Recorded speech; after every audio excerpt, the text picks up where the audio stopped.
Good morning, everyone. Welcome to another Laser Pro webinar. So today we are going to do a dual topic. We're going to cover online quote acceptance for your quoting, and we're also going to cover mobile audits for your technicians using the mobile app. So we're going to start with the online quote acceptance first, and then we'll move into the mobile audits after that.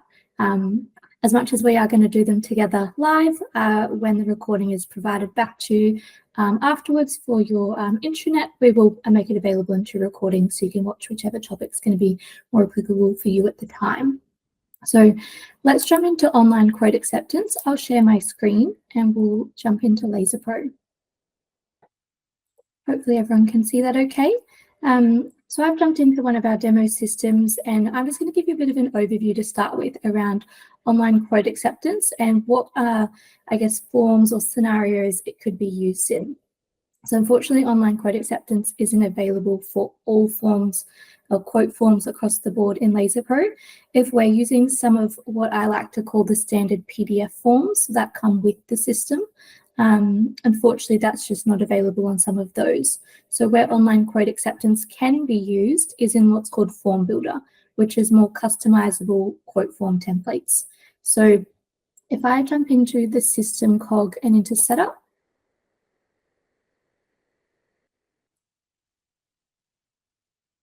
taking a second to load, and then we come into form setup in the top row of tabs, and then we come down into the quote sub-tab.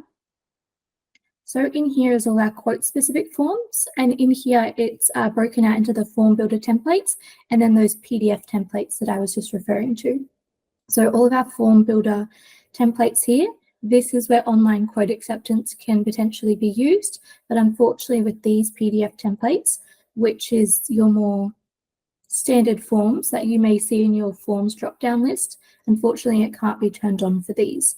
So if that's the case and you do want to use it on one of these types of forms, we may need to look at trying to recreate it as a form builder so then it can support that online quote acceptance when we do send it out to the customer.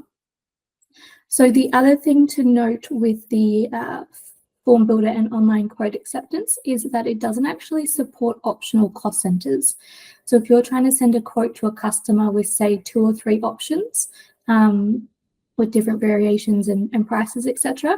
Unfortunately, if you do use the optional cost centers within a quote, it won't support that and you won't be able to send it through Form Builder and use the online quote acceptance. I should rephrase that. You can still send it through Form Builder, but online quote acceptance, it won't show for you to use. So you can use one part of it, but not the other, unfortunately. So once we come into the form builders section and we've got some pre-built templates here, I'll talk about these in a little bit more detail in a second, but if we just open any form builder template to start with, at the top here, once we've opened a template, we've got some different tick boxes available for the template itself. So in this case, we've got a project-related quote template, and we've got show in, and we've got mobile, online quote acceptance, and email log. So I do recommend ticking email log, so it does log, but I guess the main one that we're looking at here is this online quote acceptance tick box. And then it will give you a prompt, so you can put in some certain fields or plugins into the template, so that way when they do accept it electronically, there is a signature field for them to do that. So that's what this prompt is asking me to do.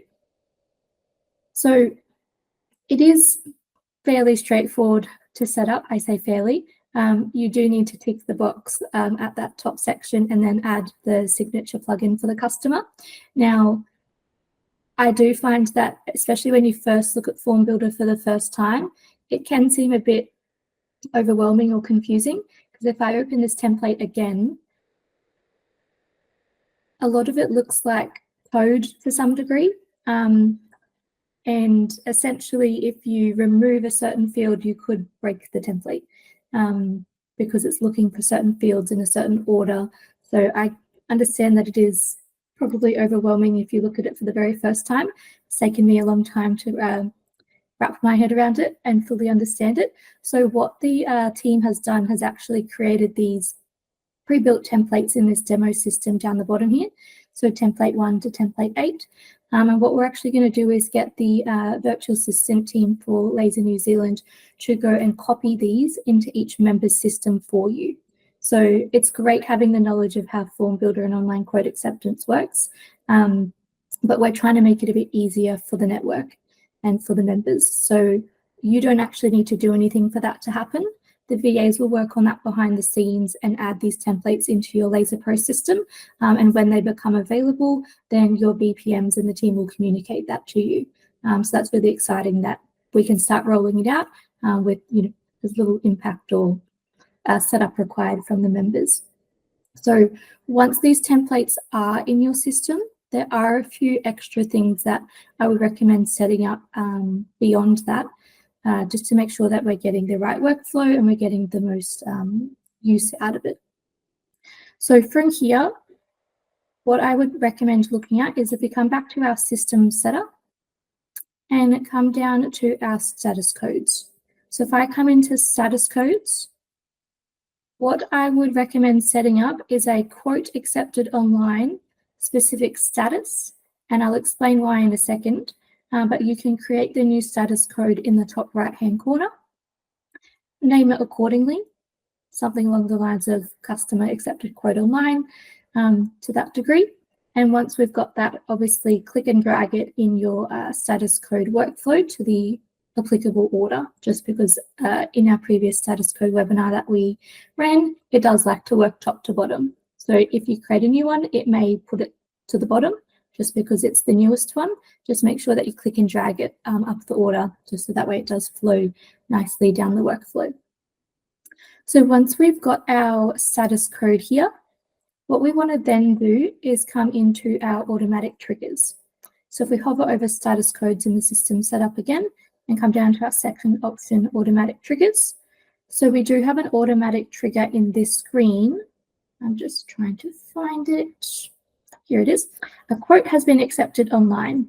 So what we can do now is map this status that we've just created through this quote has been accepted online. And what that's going to do is as soon as they've accepted it, it's going to prompt the quote to go into that status. So that way we're telling the system that that action's been done. And what we can now do as a third step is set up a notification. So that's great that we've set up the automatic trigger in the status. And so potentially you could set up, say, a save search.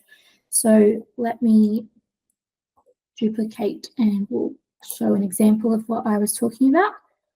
So if we come into our quote section and come into advanced, we could set up we could filter to our specific quote accepted online status, and then we could set up a save search here for quote accepted online. And that way that will show in our bookmark icon next to our search bar. So if your team is in Laser Pro quite regularly throughout the day and they're looking at their save searches, potentially this is enough. This is going to come down to member your preference, but you can set up this save search. It will give you the list of which ones have been accepted, and then you can go in and action them from there, whether you need to contact the customer or convert it to a job, whatever you need to do next. If you would like to be prompted or notified in a bit more of a timely manner, depending on how often your team is in the system and looking at these save searches, what we could also set up is an email notification to go to your team as soon as that quote has been accepted. So how we would do that is create the notification. Our condition type is going to be quotes. Our quote type, it does specify out into service or project. So if you are utilizing both, unfortunately, you're going to have to create the same notification twice with the different quote types. So you can copy and paste it and make it everything else exactly the same. But unfortunately, you do just have to duplicate it in a sense to be able to support both quote types. Our trigger, I'm going to recommend status change. And the reason for that is we've just created that status and we've got that automatic trigger set up. So that way it's going to go into that as soon as they've accepted it. So this is going to be the most effective way for it to notify us. So we've now got our status for quote accepted online. And from here, we can choose who we want to send the notification to. So do we want to send it to the salesperson or the project manager if you're utilizing those fields against the quote? Or potentially you might just want to use an employee contractor selection, in which case you can just select people based on who's created in your employee cards. It will automatically go to whatever email address is listed in their employee card, however, if you utilize employee contractor selection. Just something to keep in mind. But once we've selected, I guess, when we're sending it and who we're sending it to, we can then specify what we're actually going to send them. So down the bottom here, we've got our subject and our email body, and we do have our insert fields on the right-hand side. So I would probably recommend including something along the lines of the customer name, maybe the address. If I keep scrolling down, there should be a project number, which will be the quote number. That's really helpful, I guess, especially if you're getting high, even medium volumes of online quotes coming through. If we've got the number in the email, well, then it's easy to copy and paste it and we can go straight into it in Laser Pro and action it from there. So have a look through these insert fields and see which information will be applicable to you and your team when the quote comes in. But I guess the more we can populate automatically, the better. And then once we've got all that information in the email body, we can hit create, and as that quotes start hitting that status, as they get accepted, it's going to start notifying our team automatically. So it is a bit of a multi-staged approach there. We do need to use status codes in conjunction with automatic triggers, in conjunction with either save search or notifications, but it is a bit of a one-time setup. You spend a couple of minutes setting this up initially, and then that's going to pay dividends for a long time to come. So it is a bit of a worthwhile time investment to set this up correctly from the start. If I cancel out of that. The other thing that I would recommend as well is, while we're in our system setup area, if we come down to scripts in our system setup, so when we're sending out the email with the quote, I'll actually show you what it looks like from a customer point of view, and then I'll show you why a script might be helpful. So if I come into my emails, I have one that I've prepared earlier that I've sent myself. So based on the default email text that we have regularly for emails, it says, "Dear customer name, please find attached quote number. Please let me know if you have any questions." So it is quite basic, and then it's got this nice green button down the bottom for view and sign quote here. So we can click on it and then we can obviously access the quote. In this case, I've chosen an itemized quote or itemized with prices, so it does list everything out. Depending on what type of template you select, it'll obviously maybe have a different format, but they can see the full quote here. They can download the PDF if they choose to, or they've got the accept online button here. So if I do hit accept, it will then ask them to potentially optionally enter an order number, and then they can sign electronically. So I say sign electronically, it's a text field, so they can type their name. Similar to things like Adobe Sign, you can choose to write text and it will look like a signature. We can enter an order number if we need to and hit submit. So the quote has now been accepted online. So now when this flows back through to Laser Pro, it's updated that status for me, and it should be sending off automatic triggers and notifications from here. Now, if I come back to the actual email, because it's a bit light on the email body introduction, I probably would recommend setting up an email script as well for online quote acceptance specifically, just because some people, even though there's a big green box there that says, look at the quote, some people may miss that or think that, you know, in this day and age with lots of spam and security issues going around, they may think that that's not fraudulent isn't the right word, but you know, people might be hesitant to click on it if we're not prompting them or telling them why they need to click on it. So we could set up an email script as well, specifically for the online quote acceptance. that says, here's your quote. To view the quote and give them a bit of an instruction to prompt to that button down the bottom, and then some niceties, thank you for the opportunity, etc. So if they read that first, they're more likely to maybe trust the link a little bit more, is what I'm trying to say. So we can set this up and make it available for emails. So that way we can insert this script into the email before we send it and just give the customer a little bit more instructions around the online quote acceptance. I will pause there. Is there any questions at this point in time around any of the sections that we've just spoken about, whether it's the form builder, some of those follow-on setup areas? Caitlin, I'll just jump in there. Thanks for running through that. So just to reinforce something you said earlier about the Laser Group VAs setting this up in everyone's build, so it's available for everyone to use. Part of that setup, we will also be setting up the scripts and the status codes and the automatic triggers. Anyway, all right, so all that will be in place. Now, some of you may already have that in place, which is great. You may not know it's already in place, but so I suggest you do have a look in the background and to see what has been made available. And if you want to enable it, maybe just contact your BPM or reach out to me, whatever's easiest. For those that haven't got it as yet, it will be created, as you can appreciate, over a period of time. But if you want to jump in early and get it set up, again, reach out to myself or your BPM and we can go ahead and set it up in the background for you. So we've taken a lot of that pain away for you. So don't panic when you see the forms and think, oh my God, where do we start? It'll all be set up for you. So just reach out if you want to have it happen sooner rather than later. Perfect, even better. Less steps for you guys to do. The VAs are doing even more for you than what I realized. So that's amazing. So I look forward to seeing you sending out lots of online quotes very soon, once it's hit all of your systems. So just what think of it as well. As far as the templates are concerned, we've tried to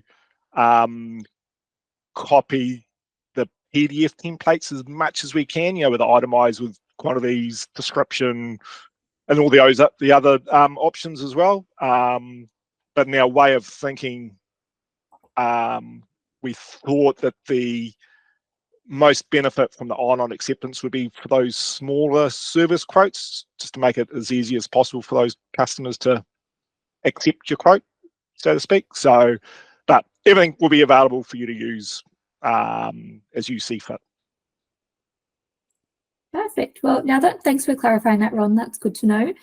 Is there any questions from any of the members before we move on?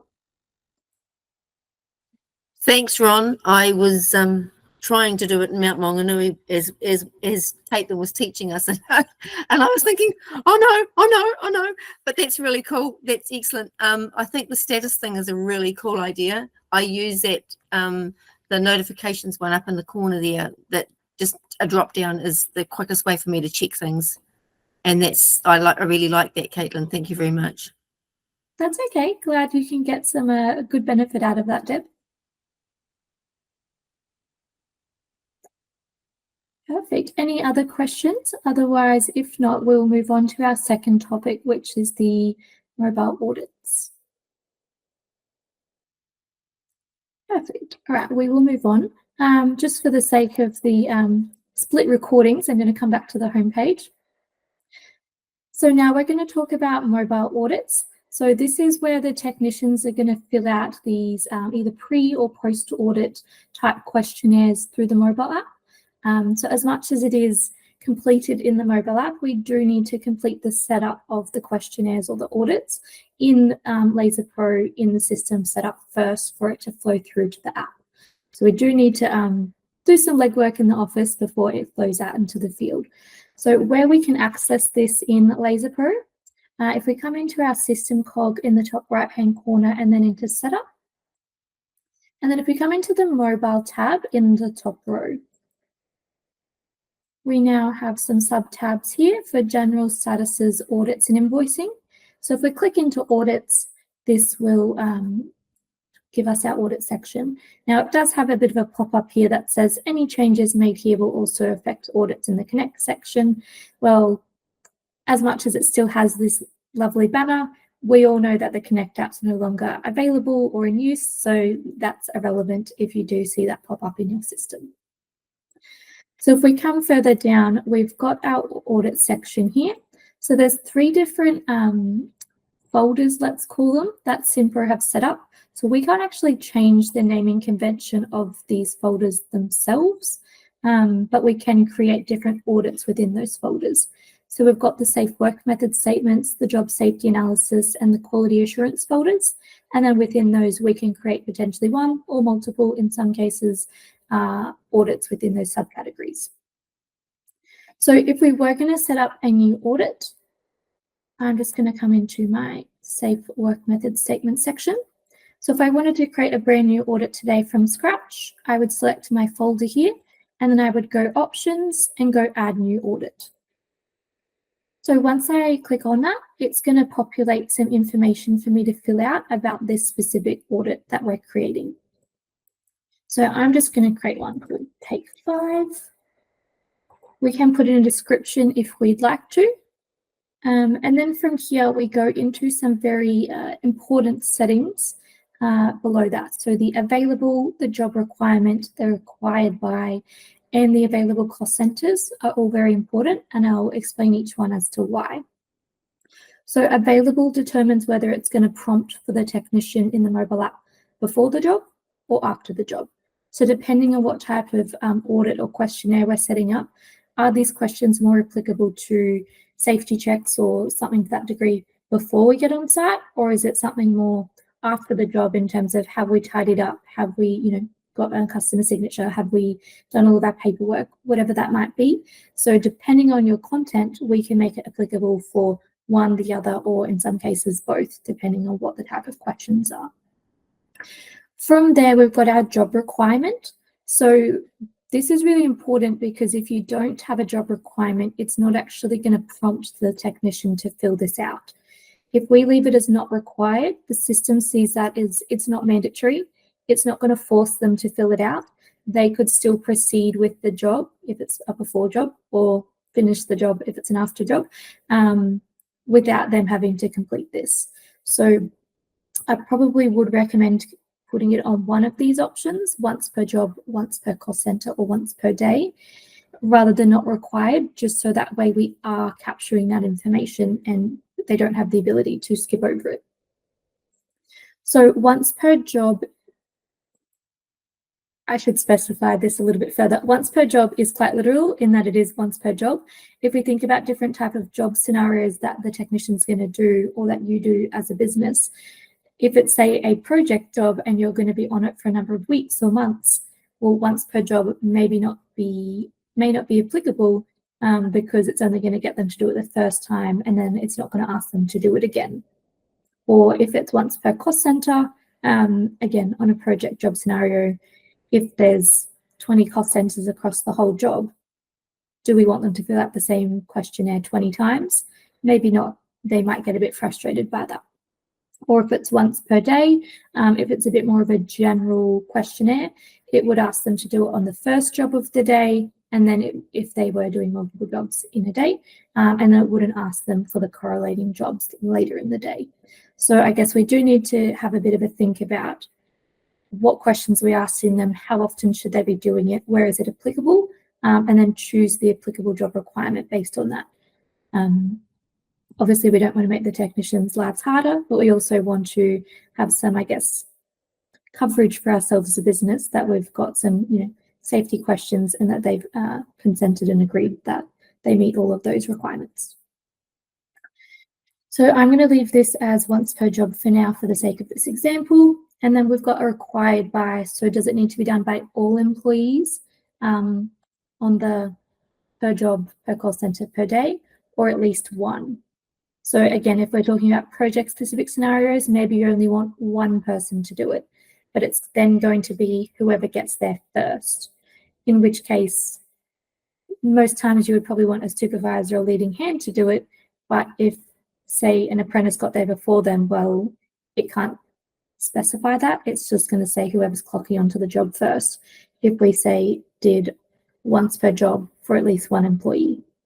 So just some considerations to take into account when we're reviewing the setup. And then if we keep scrolling down, okay, thanks, Ron. We've got available cost centers. So this is where we can now specify, I guess, again, the type of questionnaire. Is it specific to a certain type of work that we're doing? In which case, maybe we'd only apply it to certain cost centers. If it's a more generic one, maybe we apply all cost centers and it's just across the board for the entire business. But if there is something that's a bit more niche to a certain revenue stream that you're working on, we can choose to just apply it to say one or a couple. In this case, I'm going to click add all, just so it populates all of them across for me. And I'm going to make this per forward job, once per job, all employees, and I'm going to hit save. Now, we've just gone through all these different settings. I will say that if you are making some large changes or you're setting up a new audit for the first time, sometimes, and I have had this happen to me before, I was in this back end making changes to an audit, technicians are out on site, and because I was making changes and hitting save, it kept prompting them to redo an audit based on the changes that I was making. So I probably would recommend actually removing them, the cost centers, until you've finished your audit setup or any tweaks that you're making to existing audits, and then you can apply the cost centers. Just so that way, if you're doing it in the middle of a business day, you're not potentially impacting the technicians, because in my scenario, I started getting phone calls. I've completed my audit. It's making me do it again because I'd added additional questions at that time. So we can learn from my mistakes there and just add the cost centers at the end once you've built out all of your questions. So if we keep moving it down, so now that we've got our Take 5 audit set up, if we want to build individual questions against it, we can now go options against Take 5, and we can now either add a question or add a new group. So in this case, I'm going to add a question. And this is what the question setup looks like. So we've got a text box to ask the question itself, a description if we need to provide more clarification around that. We've got a mandatory tick box.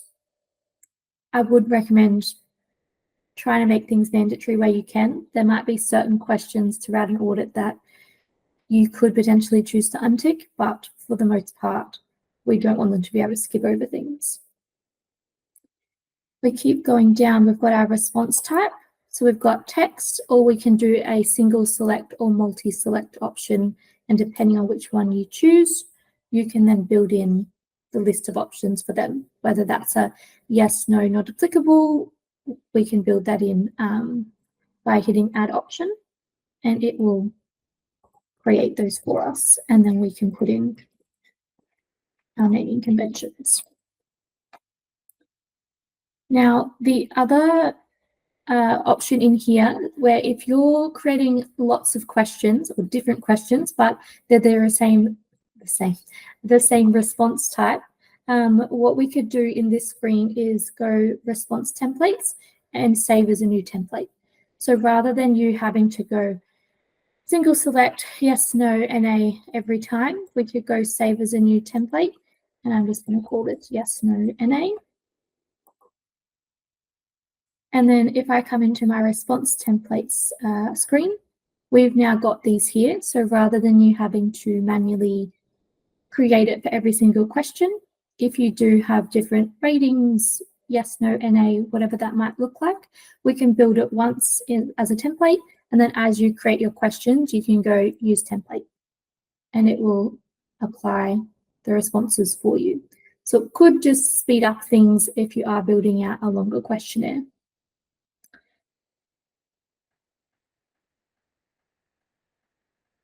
So now that we've created our question, I'm just going to hit save in the top right-hand corner so it saves that for me.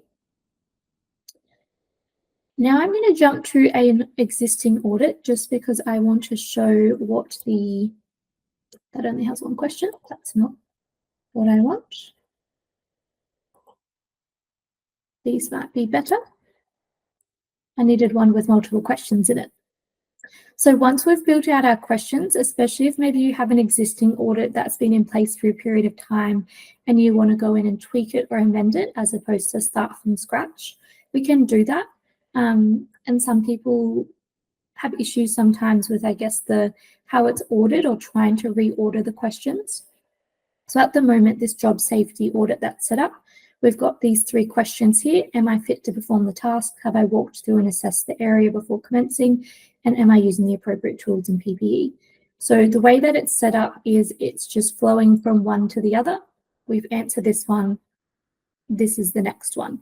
But we can set up sub-questions. So that way, if they answer it in a certain way, it could take them down a different tree, so to speak, to then complete the subsequent questions depending on their answer. So if I now add a question under this one specifically,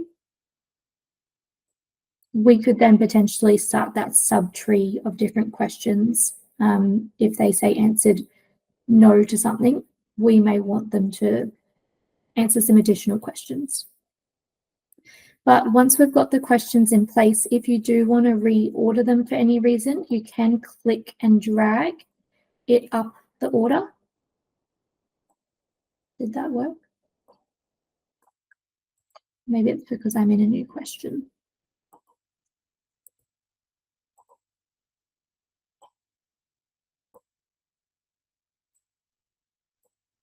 Okay. Third time lucky, we got there. So you can click and drag, but if it does sit within a sub question, you may not be able to click and drag it out of that. Or directly out of that. You may need to pull it into this line of the tree and then move it up if that was the case. So a few different little quirks there depending on the order of what you're trying to change, but it is possible. So once we've got the question set up and in the order that we like, before we potentially make it live to the technicians by adding those cost centers that I mentioned earlier, if we come to the bottom here of the main audit screen, we do have a bit of a check and measure to see the order and what the technicians are going to see in the app. So it's not exactly the same visually, but it is going to show us at least the questions and depending on the answers, what the flow is going to look like. So if I hit proceed, it's going to show me the questions and the responses, and I can pretend that I'm filling it out. So it's not actually going to record anything against any jobs like it would for the technician, but we can at least go through this and say yes, yes, yes, and depending on your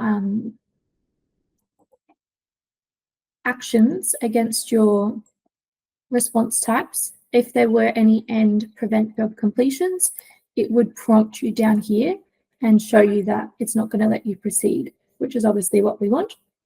But we can just check that we've done, I guess, the setup correctly before we roll it out to the field in case we do need to make any further changes.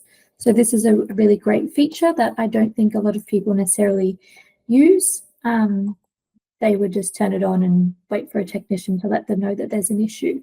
So if we can use this to iron out any kinks in the flow before we roll it out, that is best case scenario. So once we have got our flow correct and we've tested it, we can come back into our main audit screen and add any additional cost centers if it was brand new or we wanted to tweak it for any reason to then make it live in the mobile app or the field staff. Is there any questions around the audits section, either creating new ones or tweaking existing ones? I will take silence as a good thing. Everyone's a bit shy this morning, or maybe we just have some well-educated audit users on the call. Perfect. Well, if we don't have any questions around audits, that's all on the content for today. So the recordings will become available shortly on the intranet. I'll provide that to Ron and the team and they'll get uploaded in the next couple of days. But thank you for your time today. Hope you have a great day. We'll see you at the next Laser Pro webinar.